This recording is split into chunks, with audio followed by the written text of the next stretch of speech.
Taxi Vlog 348 already. It is the Thursday the 12th of March, so that you know what tomorrow is. Yeah, can't wait. It's nice weather today. It's 7:01 p.m. I'll just go this way. Oh, yeah, I turned onto a dead-end street thinking I was on the other block. Oh, forgive me. I'll see if I can get away without going in reverse so that the beeper doesn't come on. So I'll have to turn around without using a reverse gear. See if I can pull this off. Yes! Okay, so that way, see, when you put it in reverse, it'll go beep, beep, beep, beep while you're reversing, and then to add injury to insult, you put it in drive and then it beeps for the seatbelt. Yeah, really clever, those people who designed this car. Oh look, nothing coming. Let's just cross the road here and go through this nice little residential area with lots of trees and rosebuds, not rosebuds, but cherry blossoms and so on. Came out on Monday night and it was quiet and it was slow and it was like pulling teeth. And then it was just dragging on, and I fell asleep a few times while reading this. Did I read this? The other one. Yeah, I was reading that Bertner, which was really good. And now I'm reading this thing here called Railsea by China Miéville. China Miéville, I've read a couple of his books already, and one of them was called The Scar, which made an indelible impression on me, which I'm still having, well, daymares of some years later. And no less fantastic was Perdido Street Station. Now that was an interesting read too. This guy is surreal and wacko, and also a genius in my opinion. This one here, called Railsea, is sort of a fantasy where instead of having an ocean of water, you have an ocean of train tracks. And instead of shipwrecks, you have train wrecks. And instead of hunting whales with harpoons, they are hunting giant moles with harpoons. Pretty sick stuff. So it's kind of like sort of like a Moby Dick on land, where the land is loose soil, and these great big giant moles go digging all over the place, and then they come out of the earth and they they arc through the air, and that's when you harpoon them, you see. Bizarre stuff, but I'm enjoying it. It's real mind candy. It really gets my imagination going, and I wish I had an imagination like China Miéville. So yeah, I'm entertained. Did I say that it's Taxi Vlog 348? Something like that. And that the Monday was really nothing special? Then at exactly 5 o'clock, and it was time-stamped 5 o'clock, I got sent to a little office building that back in the 1980s was a headquarters, or a local headquarters for a computer company. You may have heard of them, Wang. You don't hear much from Wang anymore. I think they went bust around 1991 or something like that. Anyways, the Wang building, or I still call it the Wang building. And I picked up this guy at the Wang building. He had two great big bags. One was like a suitcase and the other one was like a hockey bag. And of course he went to the airport, which was just lovely. I think I got tipped $7 or $8 for that one too, so that was really good. I can't be complaining about trips like that one. Maybe we'll put in some filler light on. Hey, how about some filler light so you can see me? Maybe it'll make me red, I don't know. This thing's on automatic white balance, so it is what it is. I used to switch between daylight and tungsten, but I just leave it set on automatic white balance and let it balance itself and figure out what the screen should look like. Smoking in cabs is both against the CRD rules, taxi bylaw, and company policy. If you are caught, you will be taken down. Yes, it's kindergarten. Fuck. 5th in zone. Have I moved up since I started? Thursdays are usually slow. Oh, 3rd in zone. Wow. I'm 3rd in line for a trip out of 4. So that went to the airport and saved my night. And so the Monday turned out okay. But most of it was Interac, and I think I only had $50 worth of cash, even though I made $100 for myself. Or, yeah, about that. Maybe a little more than $100. Excuse me. That was dinner. Cindy made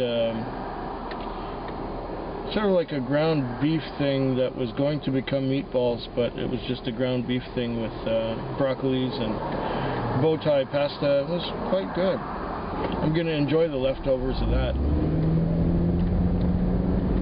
Tuesday it came out, and it was quite a lot like Monday. And then at about 4:15 in the morning, when I was at the point of having made just a few dollars for myself, let's just run the yellow light and keep moving, because I like to keep moving. I don't like to wait for things. I don't like to wait for lights to change. Yeah. It was slow, and about 4:15, I got this call to a street not too far away. This guy came out, said, I'll be going to the airport, but first I gotta drop off at home and get a couple things. So I took him, well, a good $13 or $14 ride, and at the end his phone rang, or he was talking to someone over the phone, and then he said to me, you know, it looks like it's gonna be a while. I'll call you guys when I need you. And I thought to myself, well, it's 4:30, and if between now and 6 you're going to the airport, I said to myself, I'm taking you.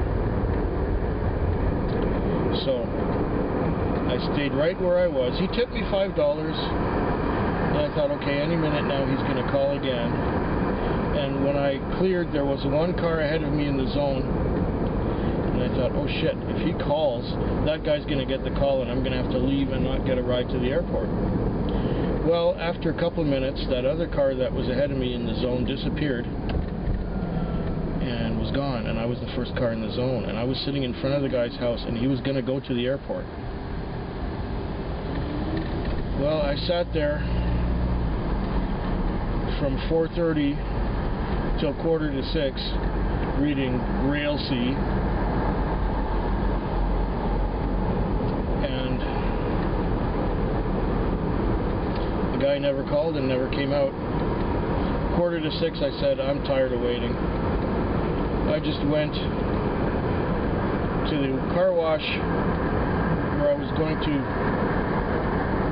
clean the mats. But you know what? The mats didn't need cleaning. I just took the mats and shook them out. And I did vacuum the carpet under the mats. But the car itself wasn't really dirty. So I left it alone. It had been dry all night like it is tonight, but it started to drizzle, just spit a little bit. So there was a little bit of water on the car. It looked like it had been washed, so I parked it like that. At least the carpet got cleaned. And the mats were clean. I just shook them out, put them back in. And I went home kind of bummed because, you know, instead of making over $100 for myself, I made under $100 for myself.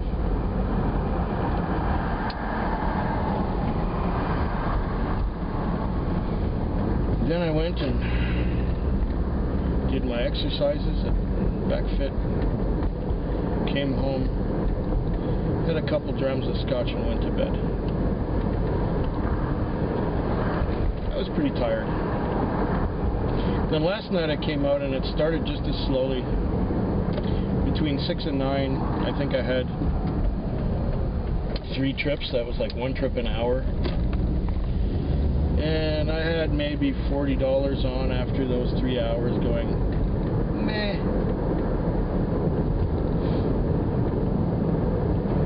I had taken Cindy to a show. She went to see some Celtic music being performed. I think it's some kind of Irish thing with these people who stomp the stage with their heavy shoes. Well, I had dropped her off before the beginning of the shift, before those 3 hours where nothing happened. And I got sent to a house that was somewhat out of town. And when I got there, there was this woman sort of getting dressed. She had like a white skirt and a white jacket and a white bra. I don't believe she was wearing a shirt when she came out of the house. And she got in and said that the guy wanted her to stay longer, but she had to get back to the shelter. It's called a sobering center. It's a place where you go to get dried out if you've been soaking. And she said, I got to get back there before 10 o'clock, and it was 20 to 10.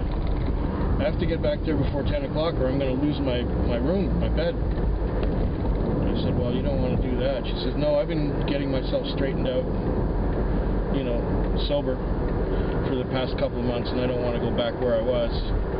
So I kind of need that room. Meanwhile, she's doing tricks, but anyway.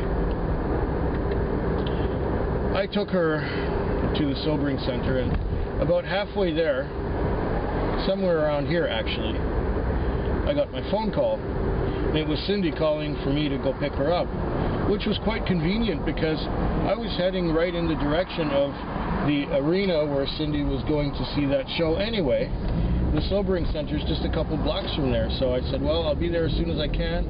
I'm with a client right now, and I'm going to be dropping her off a couple blocks from where you are.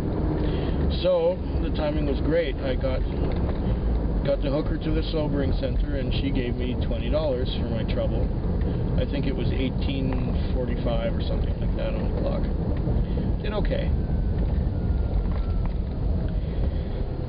Now, imagine my surprise when a couple hours later I got sent to the same house out in the sticks. And I picked up this guy who smelled like he'd been smoking a lot, and I imagined that he'd been drinking a bit. And he said, would it be okay with you if we go downtown and go looking for a woman? I said, I don't care what you do. It's my job to take you where you want to go. I'll take you there. You do there what you want. But I don't do any negotiating. I just drive. Okay? So I said, yeah, sure. That's just what I want. So I took the guy. Update. downtown, and still third. And we went along the little strip, and this is, mind you, about 12:30, 1 o'clock, and I had picked the other girl up just before 10. So he'd sat there for a couple hours, and now he wanted to get another woman. So I did see some girl in the shadows. She was wearing dark clothes, and she had dark hair. And he said, "I don't see anyone." I said, "Well, there was one in the shadows. Do you want to turn around and go say hi?" He said, "Yeah, sure." So we get there, we go say hi, and he says, "You want to come with me?" And she says, "Yes, I do." So he says, "Don't worry, I'll pay what you want, and I'll take care of you at the end, and bring you right back downtown." She said, "Great." And we just did a bit of small talk on the way out to the guy's house. And when we got there, it was 37 something. He gave me $40. I very happily came back to my part of town here, and I read my book some more, a little bit. And I fell asleep at one point. Did a couple other smaller fares. And imagine my surprise when at 3 o'clock I got sent to that house again to pick the man and his date up. So I picked them up, and he says, "On the way to town we got to stop at a bank." I said, "Okay." So he stopped at a bank, got some money out, came back in the car, gave her some money, took her downtown, and they said goodbye, and he says, "I'll call you tomorrow after work." Well, that was bonus. And he says, "Now we're going back to my house." $36 and something, another $40. So basically off this guy I made $100. To supplement the bit over $150 I made the rest of the night. And that was like having a slow night and having 2 runs to the airport.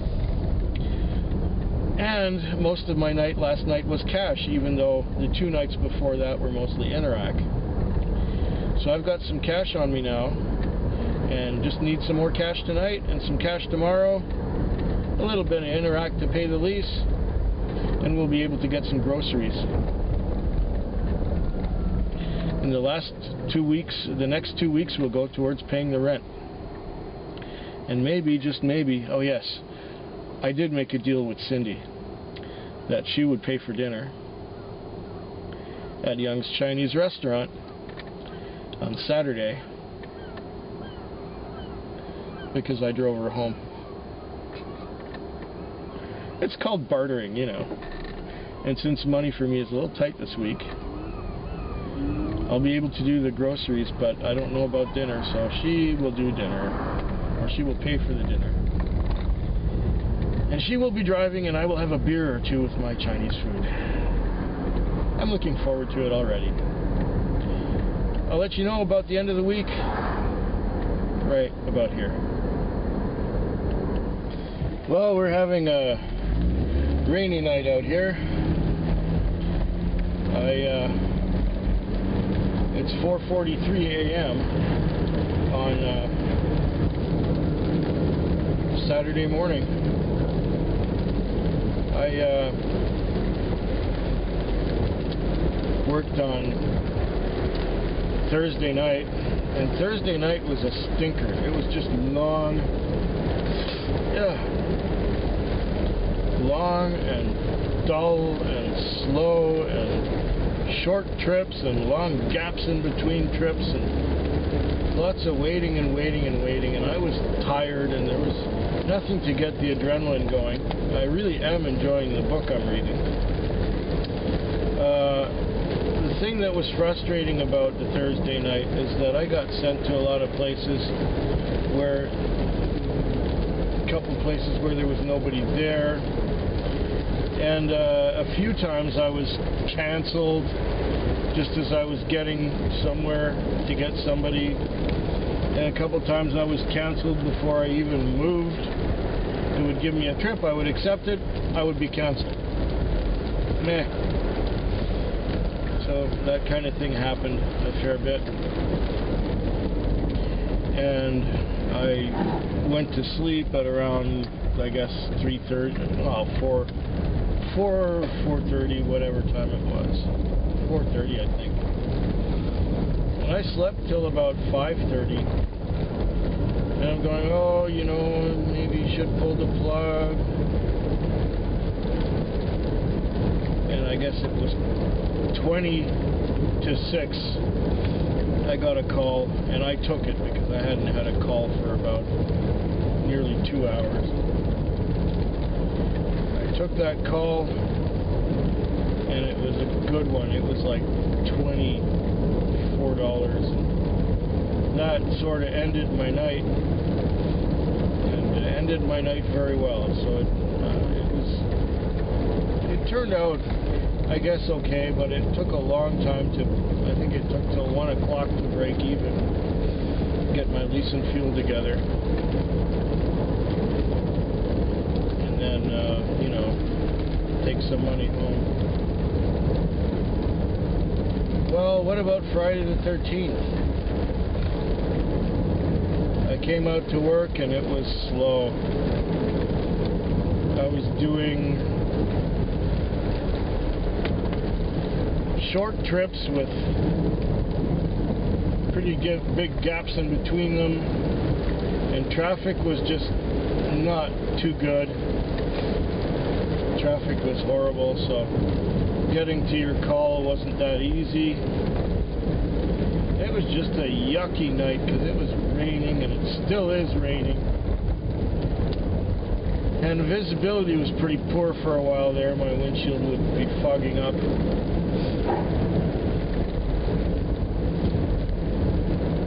And at that point, when it just started to rain, the wipers would be streaking, and I couldn't see out. And I really didn't want to be here.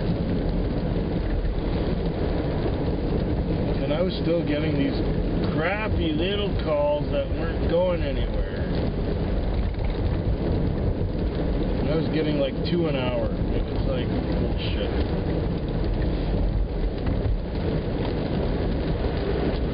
And then around 11 o'clock, it was as if someone had hit a switch and turned something on. Because between 11 and 12, I did 5 trips.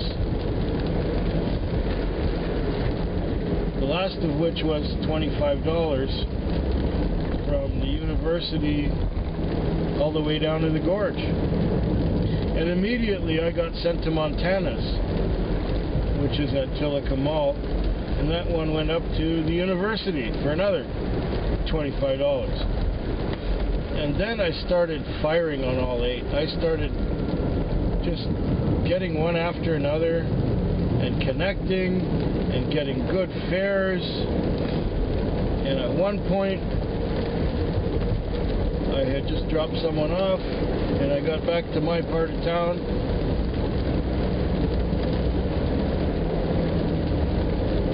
and there, right at the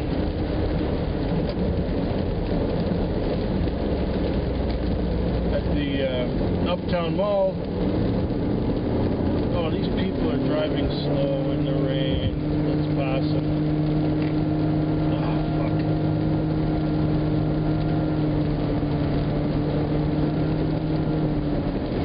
I don't like following anybody in the rain. I don't like following anybody anytime.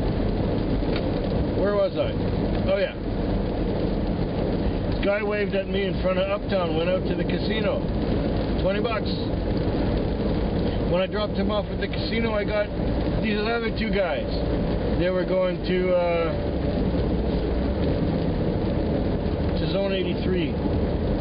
Glanford, I guess you call it. Cary and Glanford. And it was another $20. And I was just getting good. And at one point, I got a call to take of my regular customers from the gorge to downtown. She's a baker. And it was 2:45 in the morning. And I didn't realize how many of the downtown crowd would still be out. I dropped her off at the street corner. I was gonna drop her off at the street corner. There's fucking people swarming our car. And one opens the door to get in. I said, "Didn't you see the customer in the back here?"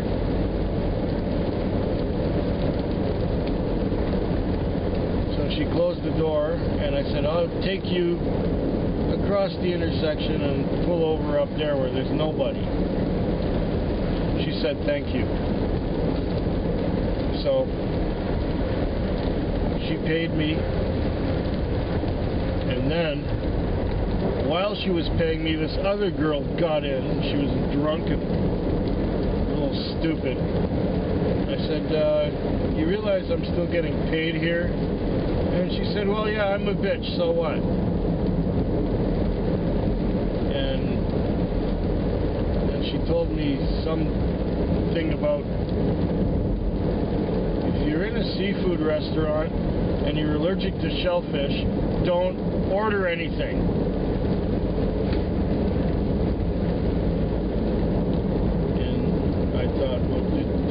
An allergic reaction to shellfish or what? Well, it turns out that she's the bartender, and that somebody who came into the restaurant where she works was part of a dinner for two and ordered something which made them go into anaphylactic shock, and they had to get the police and they had to get ambulances and the whole thing going to save this person from hideous allergic reaction.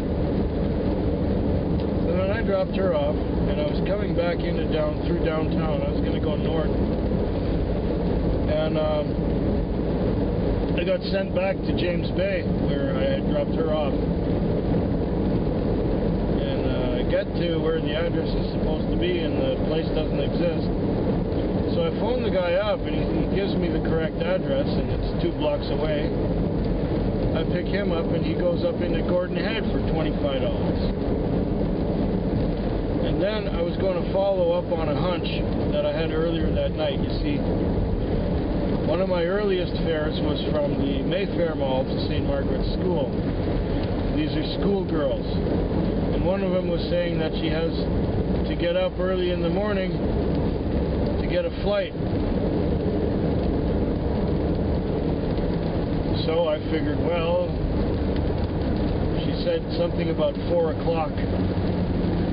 So, you know, it was 3:30. I thought, okay, I'll sit near the girls' school. And then a call came up, and I rejected it because it wasn't from the girls' school. And there was another car that went to get it. And then I sat for about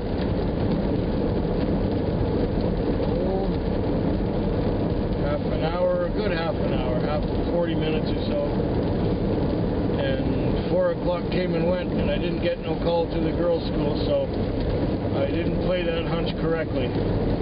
However, I got a call nearby at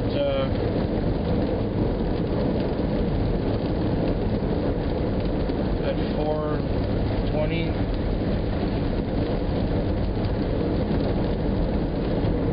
Pick this guy up who went out of town to Brentwood Bay. Now I got the vibe from him that he's a young guy. I got the vibe from him that he's gay. I'm just good at these things just because I've been doing this a long time, and I've taken a lot of people to gay bars. And there's certain things that sort of tips me off. Nothing that I have against them or anything. Nothing. It's all fine. And the way he was talking, I got the impression that he was some extent attracted to me.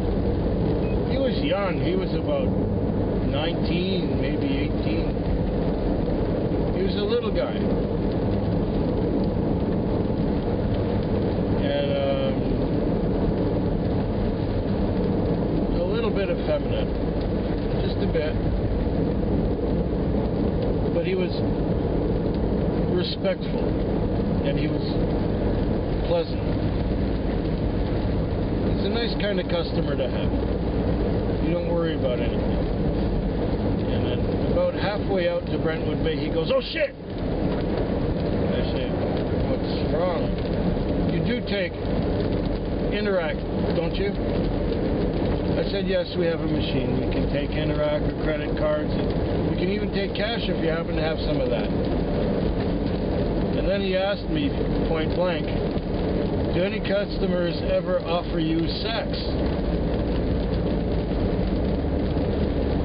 And I said, "Well, it's been known to happen, but I'm not interested."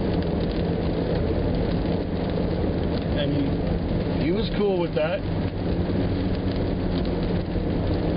But what he was implying was that, do customers offer me sex instead of the fare? Because it was just after we had talked about credit and cash and all that. And I found it a little bit humorous because it looked like, or I just got the impression that he had just been out on a date and he was coming from somewhere and maybe he didn't get his. He was visiting a friend, obviously. At 4 in the morning, what else would you be doing? And I guess maybe he didn't get his rocks off. And so he still wanted to get his rocks off after not getting his. Or if he got his, he was a horny little guy. Sorry. If that offends you, I don't care. So it turned out, in the end, to be okay. A lot better than the last 3 weeks in a row for Fridays. I got enough money to get groceries, maybe even get a bottle of scotch, a cheap one.